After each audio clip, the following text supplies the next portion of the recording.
Bonjour, c'est Romain de Frandroid et on se retrouve aujourd'hui pour le test d'un des smartphones les plus attendus de l'année, le Samsung Galaxy Note 7. Un mobile d'autant plus attendu que le Note 5 ne s'était pas commercialisé en France.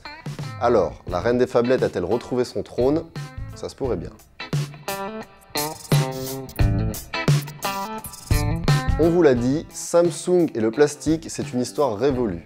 Maintenant, le constructeur fait confiance à une subtile combinaison de métal sur le cerclage et de face avant et arrière vitrées. Le look général du mobile rappelle évidemment celui du S7, ou plutôt de sa version Edge, puisque la grande nouveauté visuelle ici, c'est l'écran incurvé, en plus du port USB type C. Et un Note ne serait pas un Note sans la présence d'un stylet, dont on retrouve l'encoche sur la tranche inférieure du téléphone. Cette année, le S Pen de Samsung est mieux conçu que l'an passé. La preuve, c'est tout simplement qu'il est impossible de l'insérer dans le mauvais sens, contrairement au mini-scandale qui avait éclaté avec le Note 5. On retrouve l'utilité classique d'un stylet, c'est-à-dire la prise de notes, texte ou manuscrite, la sélection intelligente, la capture d'écran, mais aussi l'agrandissement, la traduction ou encore la création de GIFs, le tout sans avoir forcément besoin de poser le stylet sur l'écran. La batterie du Note 7 a été revue à la hausse et atteint cette année les 3500 mAh contre 3000 mAh sur le Galaxy Note 5. Sur nos tests, le terminal se classe dans la fourchette haute en autonomie et on estime qu'on pourra atteindre 2 journées d'autonomie. Bon, évidemment, si vous jouez à Pokémon Go toute la journée, il faudra vous attendre à beaucoup moins. Heureusement, avec le Fast Charge, on retrouve une batterie chargée en un rien de temps. Pour animer le mobile, Samsung resserre la même sauce qu'avec le S7 et le S7 Edge, à savoir une puce Exynos 8890 couplée à 4 Go de mémoire vive.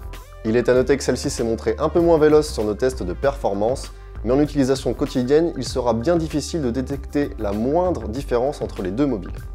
Un autre élément qui n'a pas évolué, c'est l'appareil photo. Fier de son capteur de 12 mégapixels, Samsung le réutilise sur le Note 7. Il se montre particulièrement efficace de nuit grâce à des photosites qui, sans rentrer dans les détails techniques, apportent plus de lumière. N'hésitez d'ailleurs pas à consulter les exemples photos de notre test écrit pour vous en faire une idée plus précise. Côté logiciel, Samsung réorganise le menu des paramètres de TouchWiz, le rendant plus condensé mais peut-être un peu moins intuitif à utiliser. La grosse nouveauté en ce qui concerne les fonctionnalités, c'est la présence du capteur d'iris dans les options de sécurité. En façade, le mobile arbore ce capteur qui s'allume effectivement en rouge lorsqu'il essaie de détecter qu'il s'agit bien du propriétaire du smartphone.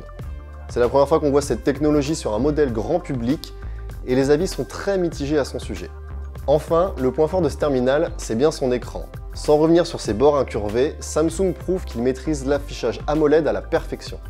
La luminosité est très bonne, la gestion des couleurs est excellente, du moins en mode d'affichage basique. Dans l'ensemble, Samsung reprend les codes du S7 et les adapte à sa gamme Note avec succès. Lancé à 850 €, le smartphone est performant à tous les niveaux. Le royaume des phablettes a enfin retrouvé sa prétendante légitime au trône. Abonnez-vous à notre chaîne YouTube pour retrouver toutes nos vidéos.